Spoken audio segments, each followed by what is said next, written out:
Alrighty, THC, episode 3. This is about as close as, to a podcast studio as we're gonna get. Oh, we got a couple responses from people in the. Yeah, we did.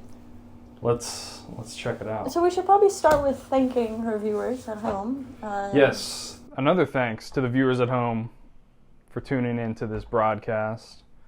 It's increasingly getting better now. We all have lav mics, so we can talk into your ear. Let's see what these people responded with. We'll start with the responses first because this one is about aliens. And I had a walk earlier around the block, and I was just thinking about aliens and how insane the mythology is, and how much disinfo there is, and how it's pretty much all of it's speculation. Yeah. But if even like a little bit of it is real, it's like so big. It's so big that it's beyond. It's game changing, beyond anyone's comprehension. If even like a shred of the phenomena is real, if it's not just straight up holograms being played by the government. I mean, let's start here first, right? Or do we all believe in aliens? I used to, but then I started looking into like Antarctica and like the flat Earth shit, and I was like, this is far more complex than I initially thought it was. Because people's idea of space might not be what it actually is. Like, and I know that's like the most schizoid thing to say, but neither of us, any of us, have gone to space, and we don't actually know, like, have you done the calculations? Have you looked at the planets and the stars? No, I can't do math. I can't do math either. I haven't done any of that stuff. We trust the scientists to do the math for us. We're supposed to trust people to do it for us, which is the whole... The problem with it is because, maybe they're all full of shit. Maybe they're just trying to make money. I mean, part of science is just making up for whatever the social politics are of the age. See, I feel like at a point, science used to be something where, we had we had a list of rules to follow, so we always had like a system where everything was consistent, and then now we started flubbing it. So of course there's always that uncertainty of, are they giving us right info? And especially with like aliens and stuff, personally, I'm like, yeah, I think aliens are out there. There's something. Mm-hmm. It could be us, like humanoids, but we've been like, they subjected to the space, and they look, one of the theories, the adaptive, like grays, right? Mm-hmm. That's Joe Rogan's favorite theory, is that the grays are actually humanity, like evolved to such a degree that they were able to go back in time and like try to genetically manipulate us again or something. Like they messed up. That's one of the theories I've read about. They start slowly genetically manipulating us to be gray like them. To be gray like them, yeah. See, it could be something where like our climate shifting, and maybe they're right. The climate change or global warming. Yeah. So maybe it's going to turn us into grays. Even though, well, that's funny you say that, because the whole like geoengineering project is designed to destroy life on the planet, which is an odd thing coming from people who claim to be saving the planet. Because what they do, and obviously this is like, documented. I don't know. It's still all speculation, because some of it can be misinformation too. But I would imagine that the geoengineering of the planet, destroying, like, putting the aluminum and all that shit in the air and like putting it in the soil, and destroys like the nutrients in the plants and stuff like that, and actually kills trees over time. And like there's actually an hour-long presentation done by this scientist lady. Let me see if I can find it real quick. So what was the video about? It was about probably just not looking in the right place. But it's just about geoengineering, and this one like scientist lady who was talking about she was just pointing at all the evidence for what they're doing, and how the metals. This is actually on Rockfin too, if anyone's familiar with Rockfin. This guy Jason Burmis, he has a documentary on there called Shade, and it talks about geoengineering and how like the clouds, like you can actually like this, when it gets really hazy around here, and it's like all white and hazy in the sky. That's because of geoengineering. Like, it's typically, the sky's supposed to be blue. It's not supposed to be like white. I saw some stuff about like what, 3 or so years ago. It's an odd thing to do that to not just everyone on the planet, but to yourself. So, unless they do it in a controlled area of the planet, and where they live, it's not like that. They probably have pump oxygen and like good shit into the air where they live. They probably live on cloud 9. You know, if you can geoengineer it to be like shitty, you can geoengineer it to be really good. Yeah. And I'm sure they geoengineer their places in the Alps and Switzerland, and fucking, they probably make it real nice. Just live in a bunker, probably. Yeah, or that. I mean, they're eventually going to have to. That just makes me think of, you know, they were selling canned air. You could see something like that. Like first you say, just give them to hikers, and then Like, we're gonna then make eventually, your shit remember wireless. fucking auction cans for like hikers and mountain climbers? Yeah, now you can have it. gives That's me for more all X of you. vibes. It gives me more X-rays. Yeah, They have the it'll be plastic like trees. The air is 80% metal. Hey, we already have canned air. That's perfect. Yeah, dude, that's funny. They engineer it, and it brings up this whole marketplace of like canned air where people have Maybe we to. should get in on it, guys. I think we should start. That's probably the next big industry. We mix it with something, so we add like weed to the air. I bet you could. like- Make a killing in China.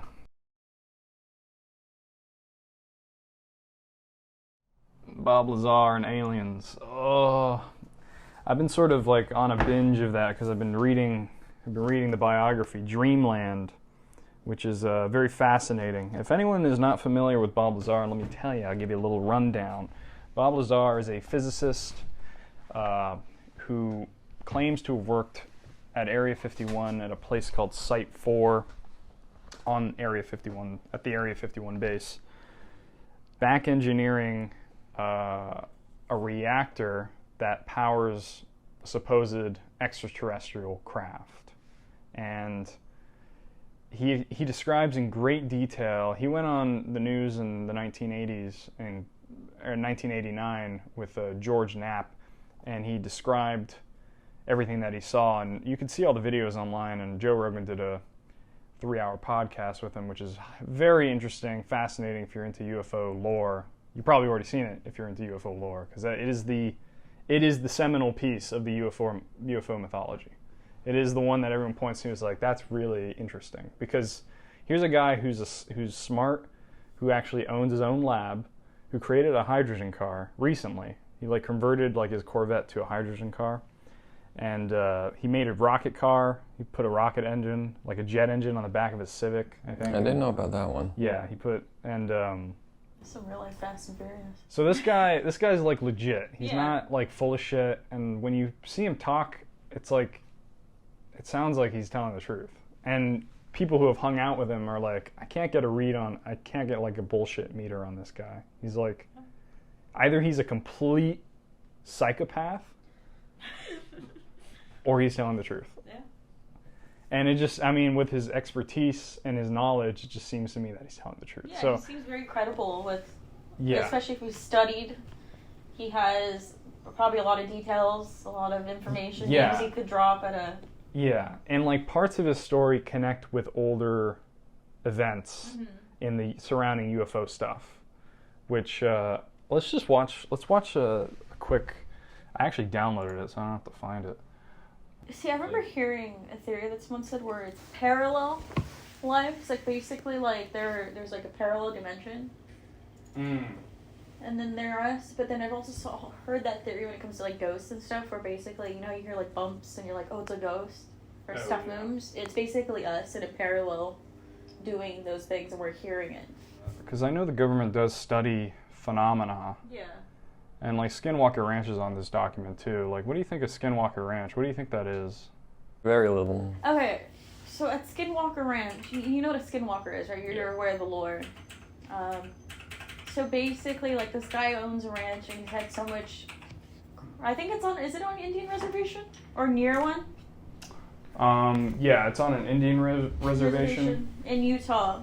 in And Utah. there's one documentary called, I forgot, oh shit, it's like, is it The Curse of Skinwalker Ranch or something? Like, I don't know documentary, It's on but I Amazon. know, like, there's, I guess, basic lore of it. Yeah, so there's one on Amazon. Ghost Adventures did an investigation there. There's a bunch of like paranormal groups that did research there. Basically, like, there's been aliens that show up. It's like very much a paranormal hub of chaos And I think the guy himself, the owner, is traumatized completely. I think his family lived on that ranch for a while. Yeah, there was a family on the ranch for years, and they kept experiencing like the strangest shit going on, and they couldn't describe it. And they're just like a normal Christian family. Like they weren't like nuts or anything. I mean, apparently, I don't know, who knows. But there was a family that lived on there for a while, and they said they were experiencing weird things. Like one time the guy, I guess he has a bunch of cows and or bulls or something. Yeah. Yeah, and they were all put into like this barn or this shed that was like really tight, and they were all like compacted in there, like as if, and it's hard enough to get them to go in there anyway, but they were all in there like pretty much like it was just clogged up, and they were all in like a daze at one point. And he said, "How did this happen? How did they all get in here?" And as soon as he like opened the door or saw it, like they all snapped out of it and they broke through. That was one instance of something crazy. And there's like crazier things. Apparently there was like so like after all this paranormal shit was going on, the government decided to investigate it, and they were working with this guy named Robert Bigelow, who's a billionaire, and he works in aerospace. And he was fascinated with Skinwalker Ranch, so he went there and he took a team of scientists. And he owns it now too, right, or something like that? I think he owned it for a little bit, yeah. And he sold it, or he still owns it, maybe, I don't know. But he took a team of scientists there to like set up cameras and get like data on maybe like radiology, like because there was like all types of shit, not just like poltergeist activity. It was like aliens. Yeah. There was like portals opening up with fucking demons coming out of them. Apparently, I mean, again, it's all speculative, but the big thing is that this guy, Robert Bigelow, took a team of people that he hired himself, and they went to investigate this thing, and everywhere they put up the cameras, nothing would happen. It would happen behind the camera, or like it would not happen at all. So like, it was aware. It was aware that the cameras were set up, and people, like a bunch of people have gone there and like try to film things, and they never get anything. So I guess it's just like some interdimensional jester or something. It's just fucking with them. The thing about like it's a government thing. It's a complete psyop.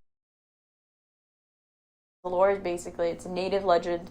Wasn't it like vengeful spirit? Mm-hmm. Doesn't it morph into like something similar to a human but to different animals, so it could look like it, but if you go towards it, like attacks you? Oh, I guess that, yeah. So the Native American or the Indian... Yeah, it's a shaman of some sort that can lore like of that area. Yeah, so I guess that's one thing that's curious, right? Is that they have a history of that land, and they say it's cursed, and like, apparently it is. But yeah, I would love to go camping. Yeah, I'd like to see. Maybe that's our special podcast episode. We go to Skinwalker Ranch, try to capture something. I just started watching the X-Files, like season 1. So good. Yeah, they got all the conspiracies in there. It's a fun one. Let me see if I can find this again. Sorry. I think what's interesting about X-Files is like a generation grew up on it, and that Mulder is so suspicious, and then you have Scully, who's like, there's a reasonable explanation. So it only made sense that we have so many conspiracy theory guys that are like interested in like going deep within the lore, questioning everything a government does or anything. They saw or investigated evidence of close to 100 incidents that included vanishing and mutilated cattle. And I think if I remember, weren't they like de-skinned? I know about that one. Weren't they de-skinned or something weird like that? Yeah, like they would be in areas where it would be like it'd be surgical precision. Yeah, exactly. Yeah, and there'd be no blood left, and there'd be no pool of blood, so it had to have been done somewhere else and then brought and taken to the area. Or cauterized enough where it's like lasered off or something. And probably just investigate who made a lot of money after being invested in leather work. I've never been huge on the mutilated cattle thing. There are instances where it's weird because it's like, people will see the cattle like 1 second and then they'll turn around and it's gone, and then they find it later all mutilated.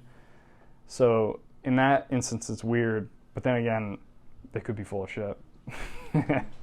But not everyone's full of shit. I understand that. It is a phenomenon that's been going on since the 40s, I think. Which is another interesting thing, because that's when all that UFO stuff started really popping off. And It was the 40s. And that's right around the time the U.S. government was kind of trying to up our military game. Right, like we just dropped the nukes. Everything. So the thing that's fascinating about the UFO stuff is that a lot of it started happening after they dropped the nukes. Well, it was happening during World War II too. Like there were German pilots and British pilots and American pilots that have all seen, the Foo Fighters, which are bright lights that are following them towards their destination, and like they can't make out what they are. They look like they're faster than them, and it's like they think it's enemy aircraft, but it's not. So I'll give you the most schizoid theory. All right, give us the schizo. We are not okay. We're on a planet, sure. We're on a sphere, but it's a lot bigger than what we're told. So we're in this area. We're in a firmament of our own, and there's only so much land we can go across, and there's a bigger piece of land out past Antarctica where there are ancient civilizations that have been here longer than us, or just as long as us, and they have their own thing going on because they're smarter and more advanced, and we're just like a bunch of monkeys, and they just leave it. They keep us in here because they know. I don't blame them. Yeah, I don't if blame that's them the case, either. I don't blame them at all. See, my schizo, my schizo when you want to feel insignificant theory is we're a speck of dust in some aliens' investigation. We're probably in like a little test tube, and they're testing, manipulating us, going, what if we did this? Yeah. Mix this, and that. Well, one of the crazy things about Bob Lazar's story is he was given documents before he started working on the craft. He was given briefings about like where this craft came from, what it is, what they know about it so far, and he wasn't sure if any of this was like legit or not until he started working on it. But he remembers specifically that like it mentions that the craft was found in an archaeological dig, and it came from Zeta Reticuli, which is like this binary star system out in fucking the universe somewhere. And one of the things that the briefings mentioned was that humans were genetically manipulated by aliens multiple times, and that we are what they call containers, whatever the hell that means. Now, it could be that containers hold things. We could be being harvested. Oh. That's one theory, is that we are being grown like crops and harvested. Because We're doing a fucking terrible job at I mean, harvesting. that I think kind of goes without saying, because human trafficking is very real. And That is, yeah.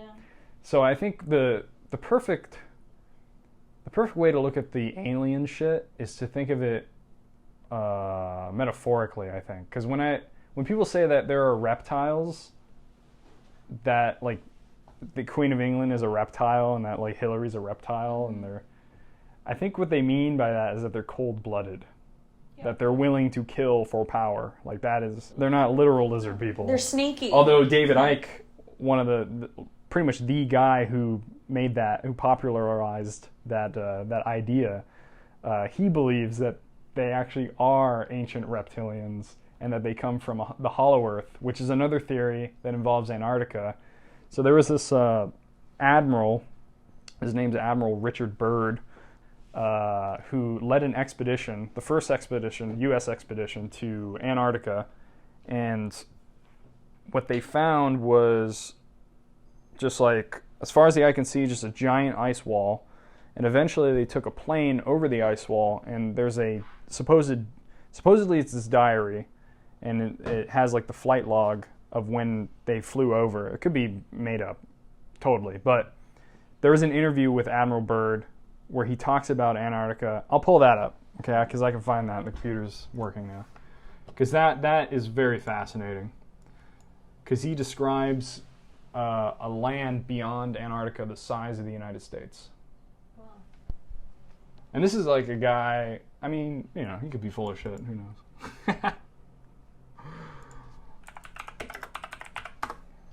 That might be the most schizoid thing, though, is thinking that everything is full of shit, because I know some of it is definitely real. but a lot of it can be totally fabricated. Here it is. Beyond the Well, you may have seen it on your way to work or school or just driving around. A new billboard has some people thinking about the Earth. And Let's put it asking up on the the screen. question, could the Earth be flat? 0915 hours. In the distance is what appears to be mountains. But strangely enough, there is left in the world today an area as big as the United States that's never been seen by a human being. And that's Oh yeah, this is another thing too about Antarctica is that all the countries of the world have agreed not to let anyone like conquer that land or like settle there or build anything. Like it's a global agreement not to let anyone go and live over there, other than like the original people that live there, which is like a tribe of like what is it? What do they call it? Eskimos. Yeah. No, wait, aren't they from Alaska? Yeah, but there's some there too, I guess. This channel is called the Soul Trap. This guy, you know, he does a lot of research, but you know, take the research with a grain of salt because you know you could be researching bullshit. Yeah. Yeah. There is something there, though, that the world agrees that they need to keep from everyone else. Now, interesting in all of this, the historical figure by the name of Admiral Richard Byrd, and he is closely associated with the hollow earth theory. So who was this man, widely considered the greatest polar explorer of the 20th century? In 1925, there was a singular man on a mission, one writer writes, to explore desolate lands rarely seen by humans at the time. Admiral Richard Byrd was his name. He went on to become the single greatest polar explorer of the 20th century, a feat recognized by the American government when they awarded him the Medal of Honor. In other words, the cat knew what he was doing. He wasn't an idiot. Okay. Admiral Richard Byrd referred to Antarctica as, quote, the land of everlasting mystery. Isn't that interesting? Of the North Pole, he said, quote, I'd like to see that land past the North Pole. It is the center of the great unknown. That's an interesting thing that they point out too. Is that's the UN logo? Concentric rings of land. Are there other lands out there that have... I must say that Admiral Byrd, our guest tonight, is not only our greatest living explorer, but he's been an inspiration to countless Americans. Admiral Byrd, you've been to both the North Pole and the South Pole. Is there any unexplored land left on this earth that might appeal to adventurous young Americans? Yes, there is. And not up around the North Pole, because it's getting crowded up there now, because they find out it's really usable, not only to live in, but militarily. But strangely enough, there's left in the world today an area as big as the United States that's never been seen by a human being. And that's beyond the pole on the other side of the South Pole from Middle America. And I think it's quite astonishing that there should be an area as big as that unexplored. This is a tremendous So job. there's a lot of adventure left down at the bottom of the world. Admiral, do you... So fundamentally, when you see... Was this guy murdered? No, he just I guess he released his diary and described what he saw when he went there. And he said he was greeted by a UFO, a flying saucer, a disc, and they came over the speaker and told him that they were in control of his craft, so they weren't flying it anymore, and that this thing had like grabbed onto it somehow and set them down. And he said what he saw was greenery and like animals that he's never seen before, and like big like bugs and shit.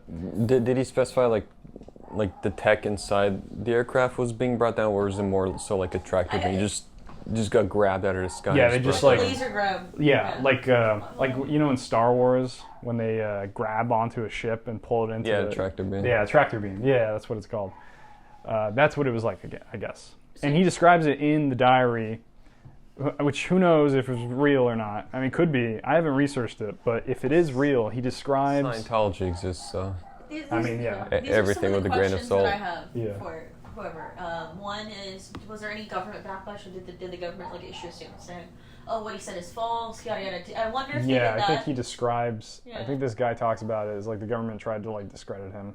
Okay. So the typical character assassination when anyone he's crazy, says he sticks anything, away. yeah. Yeah, like, oh, that's not what he meant when he said, you know, there's obviously more land beyond the South Pole. See, I also heard them name drop Charles Lindbergh, and then I'm sure, Alex, you probably know about, you guys know about the Lindbergh baby? I don't know. Okay, so Charles Lindbergh, him and his wife, they had a son. I think it was a son. And the son was kidnapped and murdered. So a lot of people were saying that he did it, was covering it up, and then some people were like, oh, maybe he knows something, and they killed the baby to silence him. Because basically he made headlines because that baby was like kidnapped from like a second story, brought down. They said whoever kidnapped him killed that baby instantly, and they found him because it was just a nationwide search for it. So a lot of people were saying like, oh, was this a government hit? That's what I was just thinking about when they mentioned. What did that baby find? No. Yeah, So what did basically Lindbergh he fell- find? I don't know. That's what's interesting is if I'm sure something, but that was like a big conspiracy thing. Bill Cooper, have you heard of Bill Cooper? No, He's I like, don't know of- he's Alex Jones before Alex Jones. He's the guy who like inspired The OG, Alex yeah. Jones. He's the OG. He wrote a book called Behold a Pale Horse, and he describes, I guess he worked in the FBI or he worked in the intelligence agencies, and he actually came out with all the like legit New World Order shit in that book, and they actually killed him. Like they actually. Oh, like, so he took was him. right. He was Yeah. right about So that. that's how you know when someone's right is when they actually kill you. But all I know is this: I don't have any resources or any ability to go and look for myself, and that the only people who do are the scientists, the people who've invented technology and mastered aeronautics and have gone there themselves and explored it and seen. So they know, they have information that we don't, obviously. Exactly. Maybe they're, who fucking knows? Go look for yourself. They'll probably kill you. It could be a case of like, not even just nationwide, worldwide, just unrest. Because for this long, by now, everyone would be pissed that like all these governments like lied to them for everything, and who knows what could happen. You could get so many people just running around, oh, I'm just gonna start fucking killing people. These people are like, what else is real? What else is fake? Ghosts? Aliens? Are gonna start killing people. We're not real anyway. Yeah, it just makes everyone crazy. Because that doesn't make sense why they'd keep it a secret. Because it's a truth that's so dark and deep that they have to keep it from everyone. Maybe. So I've seen people just go like far off the deep end once they figure out like one or two things like the government lied to them about. So what else is real? Well, what if the Earth doesn't even exist? What if moon's a it's all satellite? these fucking calculations? We're all a satellite. Yeah. Is go insane because they don't have really anyone to like keep them grounded. Right. I always love those people, and I love that perspective if they mean it in like jest. Like if they're just joking, because taking it to the most extreme, you might as well take it to the most extreme because like you couldn't possibly know yourself, you know? Because like I got this book here by Annie Jacobson. She's an investigative journalist, and she this is about Area 51, an uncensored history of America's top secret military base. And it goes into all the detail of all the military-industrial complex and all the projects and a lot of the people that she talked to. And one of the guys that she talked to talked about Roswell being a Soviet psyop. And this is like a top guy that she was talking to who like has been in aeronautics since like worked with Werner von Braun and all that shit. Like a credible guy, the top guy. And he said that the Roswell event was a Soviet propaganda thing, and that what they really did was shot something over into the desert with genetically or surgically modified children that looked like aliens as a form of psychological warfare against the United States government. And so that's what she officially writes in there. But George Knapp, the other investigative journalist, spoke to that same guy earlier before she did, and that guy said, yes, we do have aliens. We found them in Roswell, and they were brought to these bases. And that's all he went into. But eventually he went and told this investigative journalist something different. So what that tells us is that people at the top of military are going to deceive and are going to be full of shit, because that is one thing you have to realize about the global cabal is that they are a secret society that is their whole ethos is like deception and like keeping information. So yes, they might have technologies that are really advanced. They're not going to share it with you. It's probably only worth it if they only know about it, because the rest of us, then it's like nothing. And when you give everyone like a lot of confusion, that's the best way to keep them in the dark. Yes. They can't just say it's real or it's not real. We don't. You just tell them we don't know. You don't know. Everyone starts making up their own theories. Everyone keeps running around in circles. That's how you just keep them stupid. Basically. And so you mentioned George Knapp, and the crazy thing too is George Knapp was involved with Skinwalker Ranch investigations also at a point. He was, yeah. So this guy knows his shit. That's what I'm getting. If he's in the center of all these things, I feel like this man knows something that he's probably holding on till his deathbed. Well, probably. If he's not dead, I don't know. I mean, so is Bob Lazar. Apparently, those two are sitting on something. They're sitting on something that is like explosive, because I have a feeling that Bob Lazar is sort of the he'll be the catalyst for an awakening or something. The very great awakening, whatever it'll be. An enlightenment. I mean, what do you guys think of like the Pentagon UFO videos? Okay. Oh, the ones most recently. Mm-hmm. The thing is, I mean, they're fairly unremarkable. I think it just goes back into this whole confusion. They just release it, keep everyone giving their own theories, have everyone look away from everything else. Hey, look at this! Look! This is cool. UFOs. Look at that, and then just that'll shut them up for like 10 years. Yeah. My thought on it is from as long as we could probably think, there's been people posting their own UFO videos on YouTube or wherever else, and like you even see them make the news from like, oh, these people in downtown LA saw an alien flying, and then they'll show it, and then they'll be like, oh, I wonder what this is. So it's one thing for it to make like news, like local news, but when it's something like a government thing, we've had all this footage. One thing it does, it's telling people, okay, maybe we weren't wrong, or maybe we were right the whole time. But you have to also take into account maybe some of those things were faked to either cover something, like either something bigger and they made it look smaller, like distraction. or they might have VFX something. Like the murder could be totally So it could be a 50-50 where it's like, hey, this ship is real, but the next clip it's not. I didn't get a chance to look at the dossier. I saw a couple of the clips because like Tom DeLonge was posting stuff like that for a while. Tom DeLonge. But I didn't read the dossier. I was kind of hoping someone would make like a lore dump video with like either a documentary of sort looking through it. But from what I figured is, I feel like it's 50-50, and I'm always 50-50 when something gets issued like that, because you have to think, we have the technology to edit a video. Shit, you see us do in our intros. Yeah, like the military. What's funny about Hollywood VFX stuff is like the very first people that were doing that were people in the military and government, and it was for propaganda purposes. It's like the moon walking video. You guys heard the theory where it's filmed on a soundstage in LA. They had what's his face directed? What was his name? Michael Jackson. Michael Jackson. They had Stanley Kubrick direct it. That they had to do it to make the space race, or we would have fallen to Soviet hands. Yeah. Like, and the thing is, you hear all those things, you add them all up, it makes sense. It makes sense for someone to do something like that, because then it keeps us thinking, oh, we're amazing, America is great, we're conquering space one at a time, it boosts our morale, takes down Soviet morale. I'm gonna find this fucking video, I swear to God. Yeah, there are a lot of fucking distractions that come out, like, again, I think like just like the murder hornets, these most recent like Pentagon videos are mostly bullshit to keep people talking. Yeah, but it's weird that they're putting it all out and like acknowledge, like when authority comes out and says, "Oh, this is an issue. This is a national security problem." Than you think it is. Right, or it's not an issue at all, which is be seeding something at least. They're planting the seeds for something really big.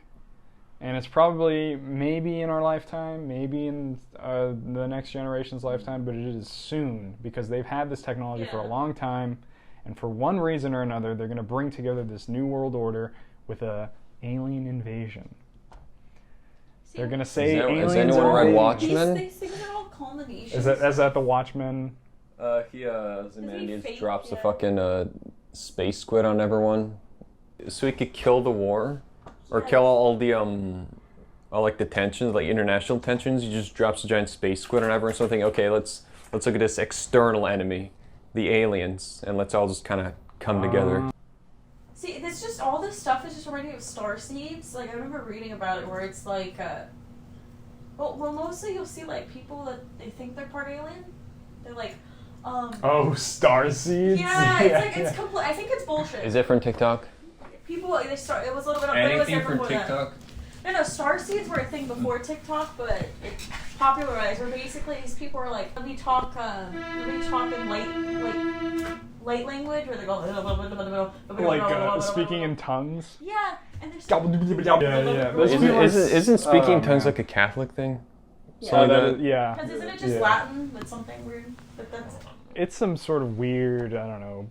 It's also like paganism too. I think it's in a lot of religions. So they're basically trying to say, you know, that we're so different, and then they describe kind of like a horoscope where they're like, have you felt all these things? And it's like being left out, feeling like you're different, and don't liking everything else anyone your generation likes. You like you're an older soul, and it's like you just described fucking like everyone on Tumblr, and oh, what are you doing this on? Oh, you're doing this on Tumblr, TikTok. Oh, great. It's just super general. It's just like me. And look, part of me thinks like it could make sense. You know, star seeds in a logical way could make sense, but there may be, you know, someone Area 51, because remember they were saying, well, like, let's go crop some alien cheeks, right? Someone probably did that.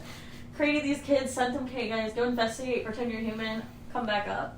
I watched a documentary. Pretend you're human, but yeah, talk about it on Tumblr. Exactly. That's how I know if it's, yeah. I watched this documentary on women who have had pregnancies out of nowhere after being abducted, apparently. Oh, yeah. And, like, they'll have their child, and their child would be taken from them. Like, they'll have the child in them, they've had no sex, they were abducted, or they don't even know they're abducted, and they just have it, and then eventually through, like, reverse hypnosis, they'll, like, figure out that, oh shit, I was abducted, and they'll start seeing, like, things in their head, and then eventually they'll get abducted again, and their child will be taken from them, and it'll be like a hybrid child. You know what's crazy? And there's like a bunch of women yeah. that have come out and they have no connection with one another, and they've all said and described the same things, which is really crafty excuse for cheating on someone. Oh no, I was abducted. No, it's just an alien. All right, we're gonna be watching this video here. We'll put it up on the screen for y'all. We're not gonna watch too much of it because it is kind of long, actually. But this is the Bob Lazar original 1980s authentic. Oh, yeah. 1990 or something.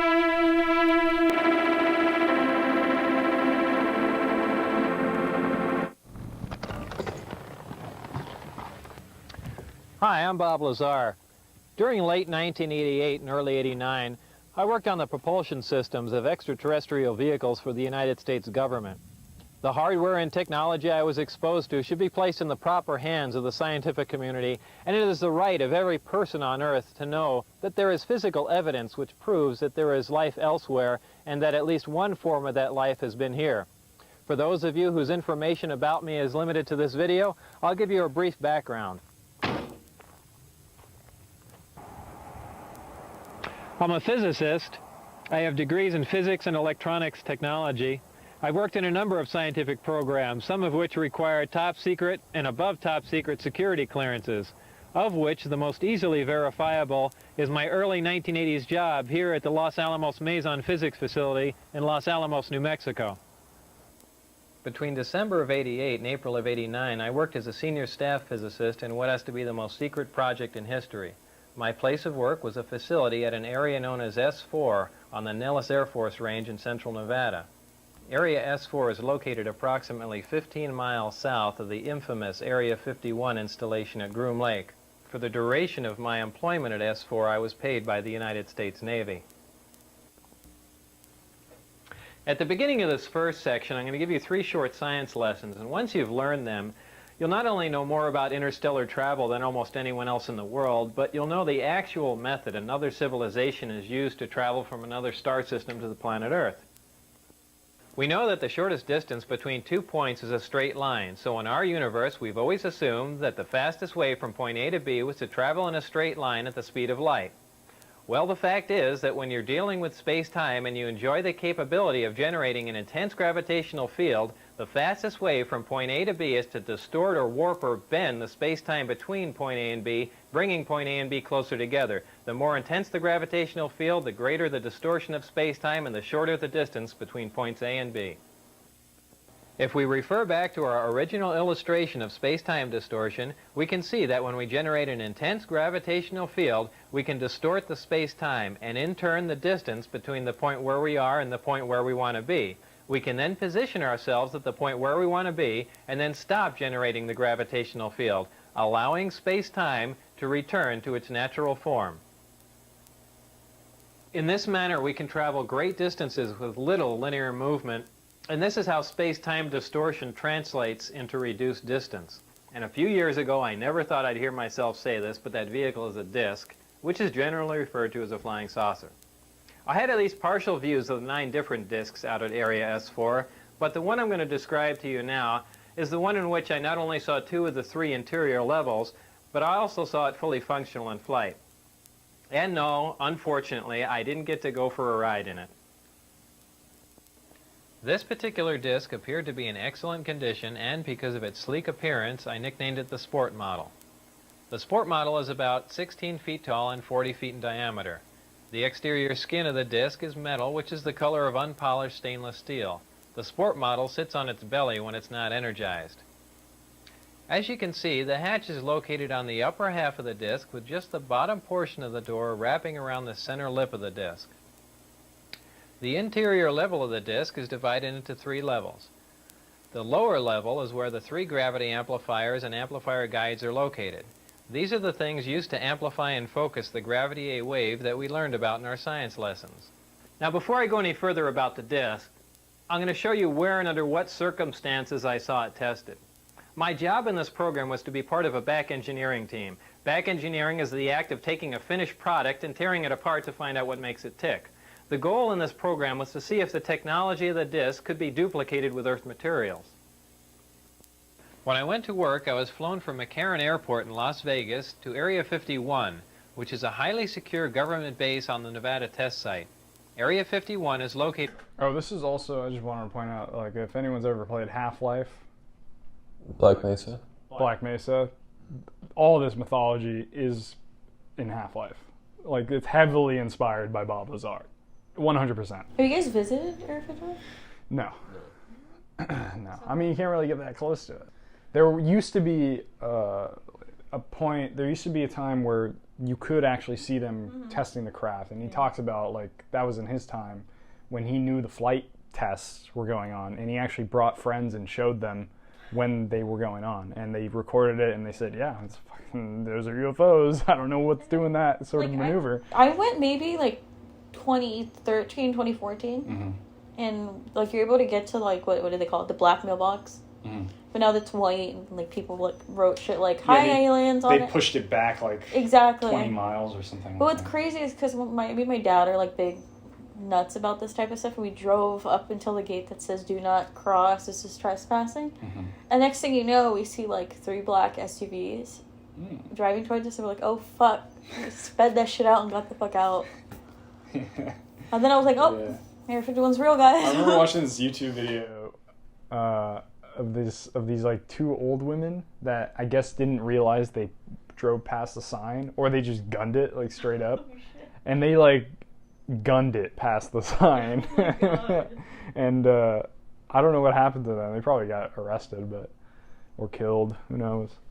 About 125 miles north of Las Vegas, near the Groom Mountains and the Groom Dry Lake Bed. From Area 51, I was bused to an even more highly secure facility located about 15 miles south of Area 51 called S4. S4 is situated at the base of the Papoose Mountains by the Papoose Dry Lake Bed. The airspace around S4 is restricted, and if any unwelcome aircraft strays into the outer sector, they radio the pilot and instruct him or her to leave. If that pilot continues and strays into the middle sector, jets will be scrambled to escort the intruding aircraft out. If for any reason whatsoever that aircraft penetrates into the inside sector before jets can be airborne, ground-to-air missiles will neutralize the intruder. The moral of this story is don't try and fly into S4. The S4 installation is built into the mountain and the 9 hangar doors are angled at about 60 degrees. These doors are covered with a sand-textured coating to blend in with the side of the mountain and the desert floor. As you can see in this representation, my ID badge had a white background with 1 light blue and 1 dark blue diagonal stripe in the upper left-hand corner. At the bottom of the badge, there were letters and numbers designating various areas, including S4. On my badge, there was a star punch through S4. The back of the ID badge was dark blue with a vertical mag stripe running down one side. The hangar that housed the sport model was like a typical air... And there's no bullshit. I wanted to point out something about that ID badge. So it says MAJ on it. So there's this theory, not really a theory, I guess it's actually like documented, but there was a team of people that were put together by, I think, Truman. So this is back when the president was still sort of involved in like Making decisions. this phenomenon. Yeah, and making decisions and not just being a total fucking actor like they are now. But so they gathered a team of scientists and generals that they called the Majestic 12, and these were, it included Vannevar, Bush, and like there were a bunch of scientists and people who worked for like aerospace and stuff working on it, but they were that's their team. They're called the Majestic 12, and that badge that he has says MAJ because that means majestic. So it's dealing with majestic technologies, which majestic really just means like magic, like it works like magic, which is one of the things. Only. Magic eyes only, yeah, which is where I got that from. Which is that's a whole another thing, but he talks about Majestic 12 being something that he heard about but never really like thought much beyond that, and when he got the badge he was like, oh shit, like what is this majestic clearance? Like that's what they call it. It's 32 levels above top secret. So civilian top secret, like Q clearance that they call it, it's 32 levels above that. So it's like the highest security So clearance. he's seen some shit. So yeah, I mean, yeah, he's seen some shit. Everything that he just talks, he has so many details and so many like specific things that he remembers, and the fact that he can simplify it to a way that and give you a scientific reasoning for it is it's compelling. I think he's worked with things, he's seen stuff, and he knows stuff. I don't think he's full of shit. No, not and at if all. he is, he doesn't know he's full of shit. Yeah. He's fucking brainwashed and thinking. If he was brainwashed, but he's coherent. Well, they were trying to kill him. Yeah. They shot his tire out on the freeway. They were stalking his house, and I think he might go on talk about it in the book, but I think he was booby trapping his house after a certain point because he was sure they were stalking him, and he was actually supposed to meet with one of the people that he worked at Area 51 with, like his supervisor. He was supposed to meet him in a public area after he came public, because the reason he came out with all this stuff is because his wife thought he was having an affair because of the weird work hours he was working. He'd have to get up at like 3 a.m. to go to the airport and fly to Area 51, and be like random times. So she wasn't totally convinced that he was like telling the truth. Wow.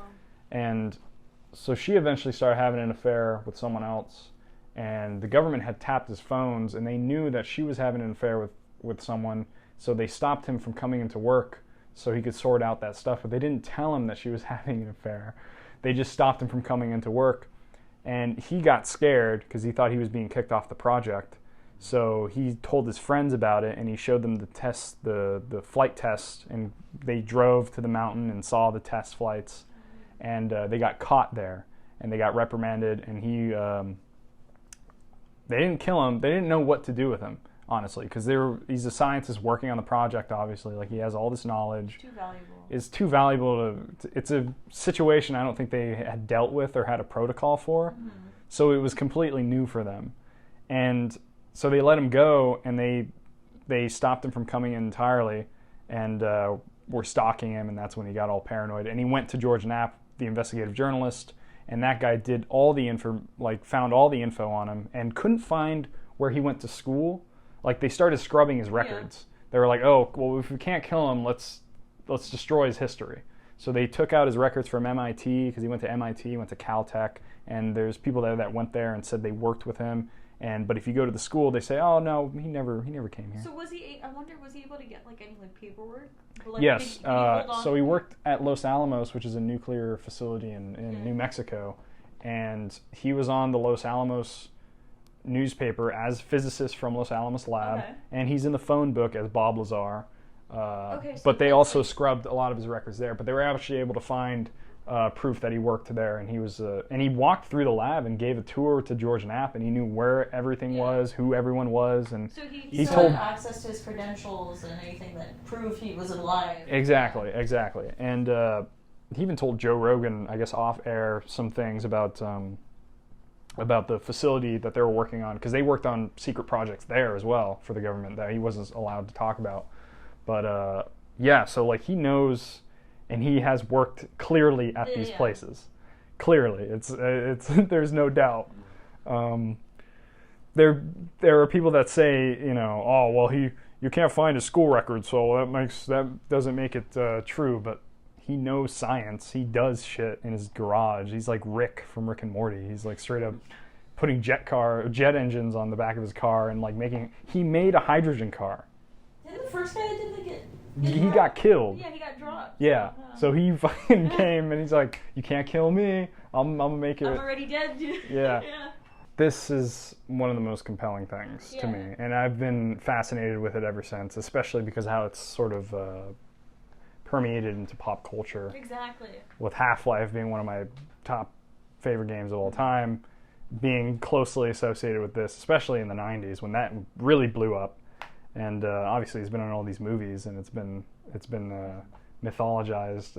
It's really cool, like folklore around here, you know, because if it's real, then that means because this is the thing too about the UFO thing is like if it is real and you have real people coming out and talking about it, then the camera stopped again. Oh. Unbelievable. But if you don't want they don't want this information. Yeah, they don't want the info out. But if it is real, then it's so insane that nobody would believe it anyway. So you don't really have to do the disinfo campaign.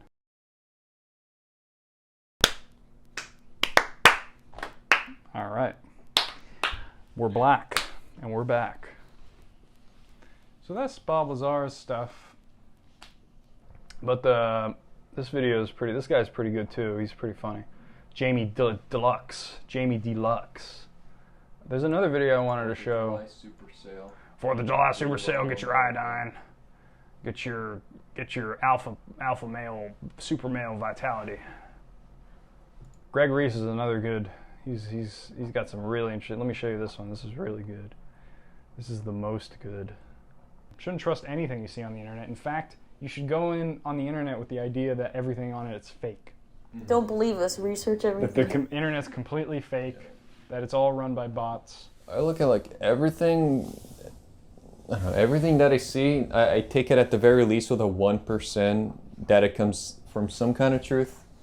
And I don't believe in anything any more than like 85%. Yeah, don't believe in nothing. Come to your own Don't believe in nothing, but also don't fall into everything you see. Exactly. Which is, I mean, I guess that's sort of contradictory, right? Yeah. Because that's that other quote is like, if you don't stand for anything, you'll fall for anything, or something like that. Something like if you don't stand or believe in anything, you'll fall for anything. I'm reading the wrong literature because I've heard these quotes, but I haven't heard them as much as you guys probably have. Yeah, I've heard it quite a lot. Well, you gotta read the right literature. I'm looking for this. Immediately following the death of Nikola Tesla, Dr. John Trump, an electrical engineer with the National Defense Research Committee of the Office of Scientific Research and Development, and interestingly, President Donald Trump's uncle, was called in to analyze the Tesla it's his uncle? After only 3 days. They're all connected, people. Literally all of them fuck each other. Literally all of them. Their whole bloodline. Trump's part of it too. Is it a straight line, probably? Well, he's part of it, but he's also like, he's rogue in some way. But he's also part of it. But anyways. Donald Trump officially concluded that Tesla's work was primarily speculative, and did not include workable methods. My ass. We are then told that most of Tesla's papers disappeared, but his work most definitely quietly continued. Heavily funded military projects studying the Tesla particle beam are reported. A mysterious Dr. Salvatore Cesar Paes has filed 4 patents, of which the U.S. Navy is the assignee. They appear to be technology for what we would popularly describe as UFOs. And they are all based upon harvesting energy from the spinning of electromagnetic fields. These patents look very similar to what whistleblowers claim have been in production for years by weapons manufacturers such as Lockheed Martin Skunk Works. The same UFO-like craft that whistleblowers claim are being prepared to stage a fake alien invasion. The chief technical officer of the Naval Aviation Enterprise claims that the U.S. needs these patents because the Chinese are already investing significantly in these technologies. How do you control people? Give them a crisis, they'll fall right in your arms. Yeah. Unite to fight the main enemy. Threaten to kill them, and then come and tell them you're going to save them. Tell them they don't need to It's defend like Stockholm themselves. syndrome. You'll It's nuke like, them. It's like you're like abusing people, but you're tricking them to thinking that you're actually helping them, so they keep coming back to you. That's the whole situation we're under. That's the spell. That's the great conspiracy. They have the You don't need formula. to defend themselves. You could just nuke them. You're powerful enough. So what do you guys think of that? That seems a little crazy. The systems in rotation thing is interesting because, yeah, everything down to like the electron is spinning. Yeah. This planet's spinning, sun's spinning, we're spinning around the solar system. The whole solar system in and of itself is spinning around the galaxy. The galaxy spinning around other galaxies. So you keep spinning and spinning, eventually you lose your mind. I think based on me not having any research on what the content that was displayed, some like towards the end I did, yeah, but I feel like, yeah, it would make sense that they try to say, oh, Nikola Tesla, you're a damn liar, and then be like, hey, go research in private. Go take all the stuff and Go hide. let's weaponize it. Yeah, exactly. It makes sense because we've seen that already in the U.S. government pulling that shit where they find a scientist with a good discovery and say, hey, we're going to kidnap you and you're going to do more research for us. And we won't kill your family.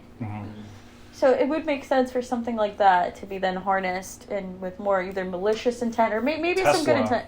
Maybe they surprise us and we're going to be on doing nuclear energy and never have to use gas and then we save the planet. Who knows? Yeah, I mean, like, people have suggested going nuclear like years ago, and we've never really did. So we're living in a giant illusion that is controlled by a cabal, and there's no other way around it. They have access to free energy technologies, and you will never have access to. And Elon Musk is a fraud, and he should come out against these people.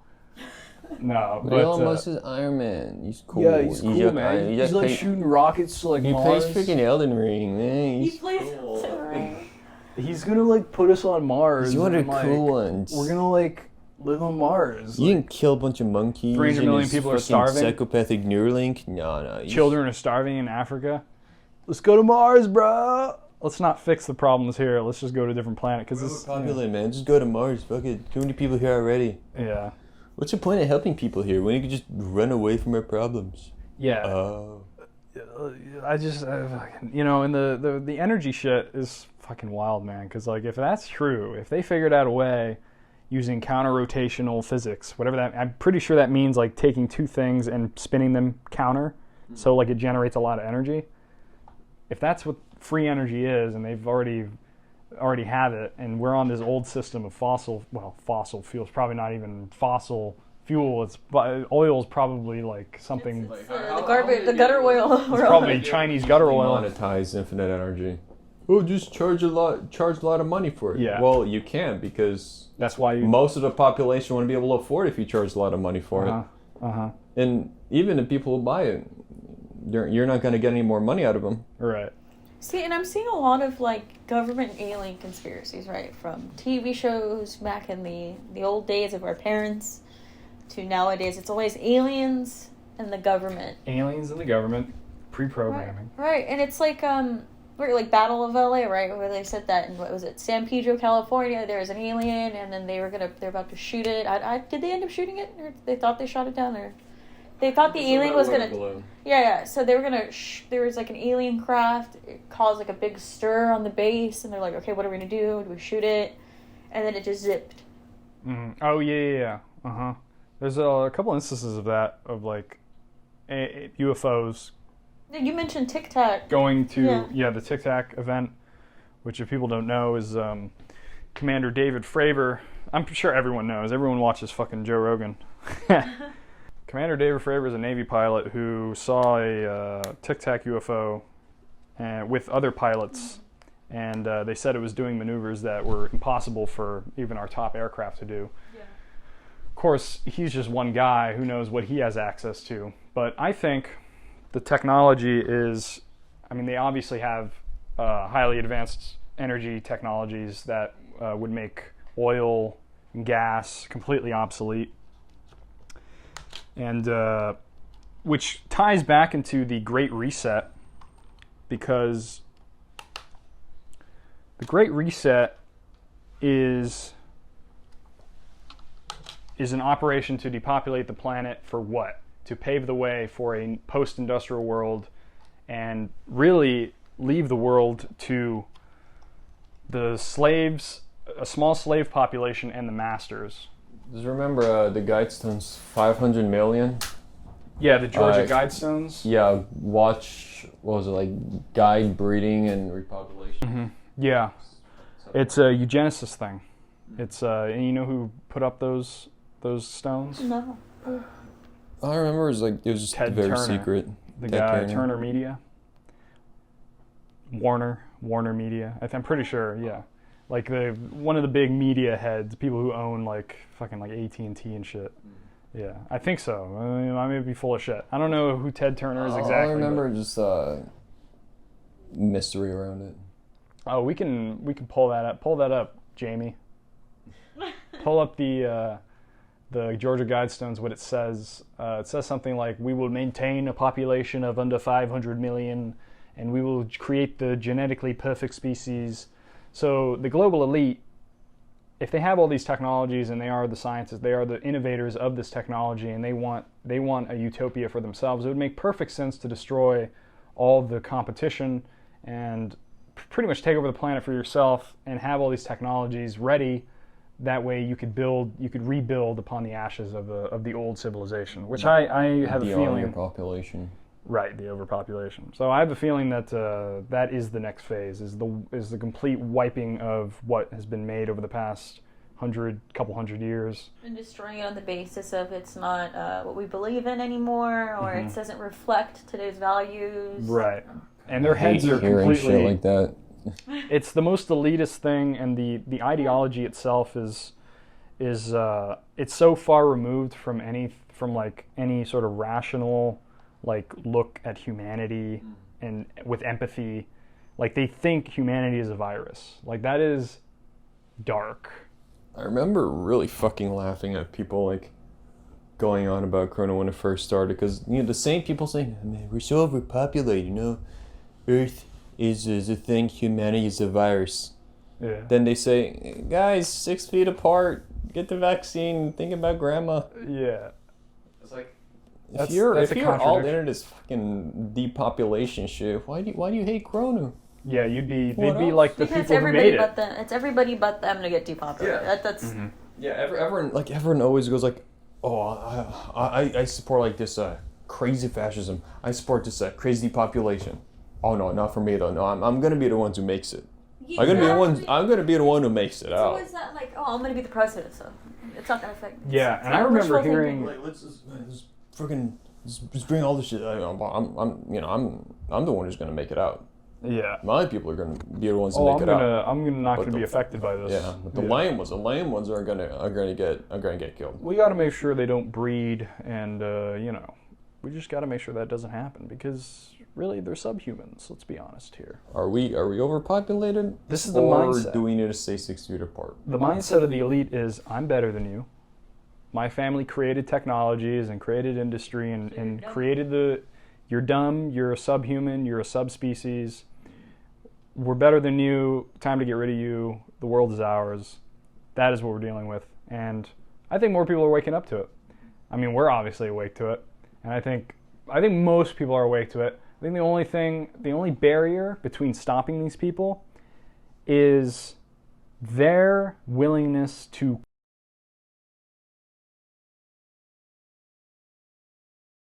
So then here we go, guys. So what did our users? Our responses. We were actually supposed to cover that. Okay, so all right. So one of our persons says they're in the ground without any context. They're in the ground? Who said that? Bean Culture. Bean Culture? Shout out to Bean Culture. He's been, I think, our number one fan recently. One of our number one fans. He replies to a lot of shit. Yeah, he's a good guy. We like you. We have one person that said, IDK, my Theo's alright, I guess. Was that Alexis? Yeah, Alexis. Yeah, okay. I don't know what that means. Because I think we said aliens. And aliens. Yeah, he made it a comedy. And then we got Useful Edith says, aliens are just interdimensional beings. Oh, that's what he meant, like immigrant alien. Yeah. I just picked that up. That's so funny, because I didn't think he was Mexican. But I guess T.O. should have been the dead giveaway. Anyway, what was the next one? Aliens, that's funny, Alexis. Aliens are just interdimensional beings. Right. I feel like... That was Zach? Yeah. Zach, you're right. You're pretty much right on the money. Also, Bean Culture, you're pretty much right on the money. Because if they are interdimensional, then they're certainly operating in deep underground military bases across the planet. That's at least what I think is going on. Yeah. Because you could hide anywhere on this planet. It's big enough to hide. And what did they say? Something about our ocean? How deep is it? And we've only explored 20% of our ocean. We don't know shit about our ocean. Yeah, we only know like 10% of it or something. Like 90% of it or 85% of it. Yeah, is and the bottom could be anything and anything. Who knows? We got underwater bases. Like when they say that, I mean, that would be a really good place to hide, actually, because like it is a really good place. With how heavy the pressure is that deep, who the fuck would even go down there? How would they? If you're gonna scuba dive too, you need a big ass tank to survive that too. Yeah, there was one of those videos that was released as part of the UFO report that New York Times did, and it was this spherical item that they were tracking. It was in pitch darkness, and it's clearly a sphere that's floating above the water, and it slowly goes down and submerges into the water. So I think they do operate within the oceans for sure. There's probably some base in the ocean. Yeah, you can have plenty of experience with like pressure. Yeah, well, because the way Bob Lazar describes the technology is that it puts a gravity. It puts the ship in its own gravitational field, so it's like a force field. So water pressure would probably be nothing. Yeah, water pressure is nothing. That's why it can go like super fast and stop, and nobody will die in it because the G-force is contained within its own gravity. It's virtually it's non-existent. Yeah, it'd be like if it'd be like Doctor Strange. You know when they like blast through like time. But like we'd just be sitting right here and like shit's going on. It'd be like super fast. It'd be like a time lapse, but like nothing. Any, like sci-fi movie that has spaceships. Yeah, any way it's been depicted. And see, I think there's a good leeway. You know, we were talking about Ancient Aliens, but the TV show. Mm-hmm. So I feel like Ancient Aliens has a couple hits and misses, and a lot of the times they've said that the information isn't completely real. Mm-hmm. But do you think it is possible that these aliens could have came in and intervened in our early years, like either given us the secret to building something, taught a planet to cultivate, maybe? Because there, I think in some like inscriptions and some glyphs, I don't know if these glyphs are correct or not, and there's like evidence of like the shape of being looking like what you would talk about, like I guess the basic alien shape where it's the head in it, and then like a saucer shape. So basically noting that there is some interference, and like a lot of people are saying like in the Mayans and Aztecs, is the gods that visited maybe could have been aliens. That was also like a theory that they were just coming down, giving them knowledge, and because they couldn't describe it and comidicate it, they figured they're gods. Exactly. Yeah. That is good. Yeah, it makes perfect sense. The ancient alien stuff to me is actually like some of it's like pretty legit because they go to these ancient places and they talk about the structure and how it's like, oh, this is like far more advanced than like we're capable of even nowadays. You know, putting these giant stones in these formations and doing that multiple times, and like doing it so precise you can't slide, you can't put like a piece of paper through it. Like, yeah, that's. I think the Ancient Alien stuff is, some of it's legit, some of it's like just entertainment. You could see in our, I guess, public history where a lot of scientific concepts people didn't understand. They said, "Oh, God did it." Mm-hmm. So, going so far as like to explain like aliens, like, oh, they're gods, it just kind of makes sense. Yeah, that makes sense. Too, like as you said, whenever we couldn't explain something, we would note it to either one of our many gods or one of our gods telling us this is how to do it, right? Mm-hmm. So like if a scientist had a breakthrough, like, oh, God helped give him that knowledge, or like say Pythagoras' theorem, I don't know if this is true or not, but could have been like, oh, maybe an alien shaped in a triangle helped him figure it out, or just something. When we can't explain something, kind of like... According to my dreams that God gave me... Exactly. I was in this world where everything is purple. Mm. We need to live in purple now. Make all the houses purple. Well, you know what's funny? You know what's funny about that is... So Alex Jones believes that the globalists, at least from what he's read, he says the globalists believe that they are being given this technology interdimensionally. So they're actually so you know the WOW signal? You remember the signal they found in space that was like, it was like... Yeah, it was like a sound frequency. Yeah, it was something that was like, it wasn't natural. It was an unnatural phenomenon that they picked up, and he wrote "wow" right next to the thing, the log. And I guess the theory is that this is actually in Hollywood movies too. I forget what the movie is called exactly, but the theory is that they're receiving information from the universe to build... They receive like advanced technology and like science from interdimensional beings, or it's being communicated to them via however they're communicating with it. And it's telling them what to do and how to do it and how to build it. And so it's giving them this advanced knowledge of technology to build a system that ultimately consumes us and destroys humanity. And that, I mean, biblically would be called like Satan or the devil, or... I had a script idea for that. The new age, people believe it's aliens from other planets. People believe it's interdimensional, and it's literally all the same thing. This reminds me of kind of in the medieval time. Was it medieval when the Enlightenment period happened? Or is it Renaissance? Right before Renaissance, right? The Enlightenment. Right. You know how there's like a dead zone where just nothing happened, and then the Renaissance kicked up. Mm-hmm. In like the 15th. Yeah. Renaissance was like the 15th to 17th century. And if I remember reading correctly, they said that it was because a lot of the church was just saying that we can't go too far. We're straying away from God. If we keep doing this research, we're going to stumble upon Satan and Satan's temptations. And basically they were limited because they were told that... What a way to halt progress. Yeah, exactly. Mm-hmm. And then just for a period of time, nothing came out. Yeah, there was some writing, but there was no scientific advancement. There was nothing, and then out of nowhere, an Enlightenment period kicked up. And we're researching left and right because people were like, "Oh, we don't care about being called heretics. We're going to go research this, learn that, put two and two together." They're starting to do that. I feel like, to a point, for some people, we're doing that to people who aren't of, I guess, the elite. Mm-hmm. We're kind of hiding people from seeking knowledge, and before we used to be like, "Hey, let's cultivate knowledge. Let's all learn together." Let's all learn together. Yeah, that's how ideally it should be, and that's how. I mean, the wealthy have always had access to more information. Yeah. They've always had an advantage, but they've used that advantage and they've kept it from people, and that's the real problem, right? Yeah. Is like keeping info from generations of people. Don't trust rich people. Yeah, don't trust them. If they're a billionaire, they probably. There's all this stuff on the internet and libraries, and like people just need to get out and learn. Learn, talk to people, not being sheltered in an echo chamber. Yeah. Even besides just us, instead of just listening to us, research what the hell we're saying, or ask for more info, or like that. I'm not saying hopefully with further episodes we add more links to the shit we talk about. Oh yeah. We'll add a hell of a lot more, because I do a lot of like research, because I'll watch videos and shit, But I, it's so crazy to me that I have to go like look it up myself and read it myself. See, what we should do on Gumroad is like for every episode we put sources, like a source sheet, and upload it for free. Yeah, we could have a source sheet. Well, definitely, because that would be good. I think most people would appreciate that because like, it's going to be hard to find this if you don't know what you're looking for. Plus, if we get something wrong, we don't want to be bullshitting people. Exactly. Yeah, that's the difference between us. We won't just pretend we know what we're talking about. Yeah. And I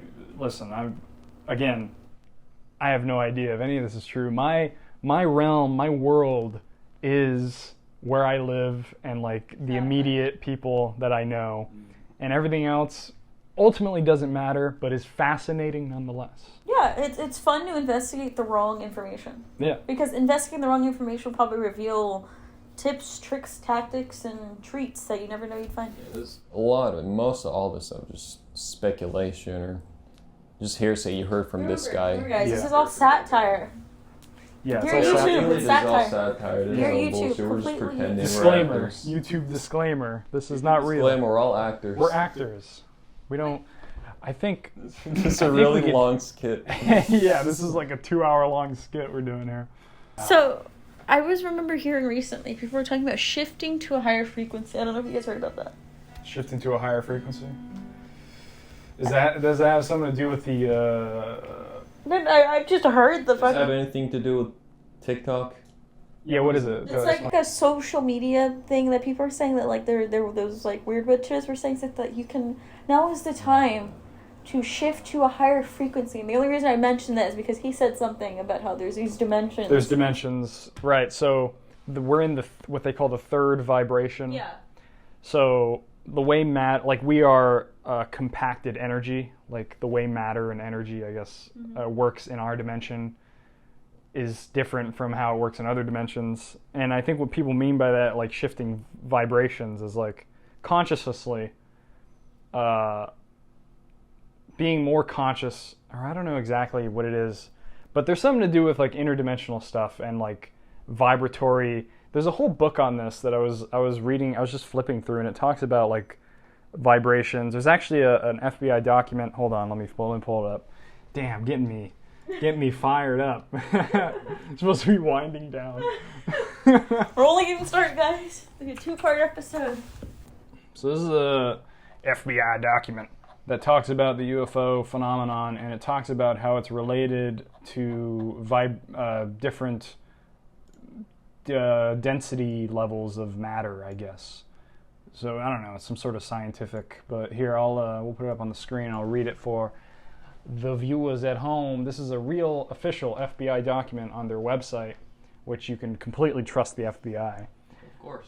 Of course. They said they won't lie to us. So yeah, this was like my big intro to the UFO stuff, was seeing this, and I was like, what is this? So I started investigating further, but this was one of the more crazy pieces of info, was this memorandum. So this was written by some university guy, I guess. This memorandum is respectfully addressed to certain scientists of distinction, to important aeronautical and military authorities, to a number of public officials, and to a few publications. The writer has little expectation that anything of importance will be accomplished by this gesture. The mere fact that the data herein were obtained by so-called supernatural means is probably sufficient to ensure its disregard by nearly all the persons addressed. Nevertheless, it seems a public duty to make it available. The present writer has several university degrees and was formerly a university department head. So he writes, a very serious situation may develop at any time with regard to the flying saucers. If one of these should be attacked, the attacking plane will almost certainly be destroyed. In the public mind, this might create near panic and international suspicion. The principal data concerning these craft is now at hand and must be offered, no matter how fantastic and unintelligible it may seem to minds not previously instructed in thinking of this type. So he goes on to bullet point the characteristics of these craft. Part of the discs carry crews, others are under remote control. Their mission is peaceful. The visitors contemplate settling on this plane. These visitors are human-like but much larger in size. They are not excarnate Earth people, but come from their own world. They do not come from any planet, as we use the word, but from an etheric planet which interpenetrates with our own and is not perceptible to us. The bodies of the visitors and the craft automatically materialize on entering the vibratory rate of our dense matter. The disk possess a type of radiant energy or ray which will easily disintegrate any attacking ship. They re-enter the etheric at will and so simply disappear from our vision without trace. The region from which they come is not the astral plane, but corresponds to the locus or talos. Students of esoteric matters will understand these terms. They probably cannot be reached by radio, but probably can be by radar if a signal system can be devised for that apparatus. So that's that. And it's probably complete bullshit, but I mean, it's fascinating. Vibratory rate of our dense matter. When you talk about energy being in flux and like energy being at certain vibrations, I think it is true that interdimensionally there could be different levels of consciousness on different vibrations of reality, of how matter, like energy, collects. You know, it's possible. I don't know. Maybe we should start shifting to the higher reality, guys. I think we should all start shifting to a higher reality. Ladies and gentlemen, thanks for watching this episode. We are coming to a close. Any last thoughts? Any last words of wisdom of anything at all? Stay tuned. Stay tuned to the midnight hour, when we will be exploring this topic probably way more. Yeah, we'll continue to talk about this. It's immense. It's actually too immense for an hour and 30-minute podcast. So, and yeah, do you have anything to say, Alex? Hear everyone, trust no one.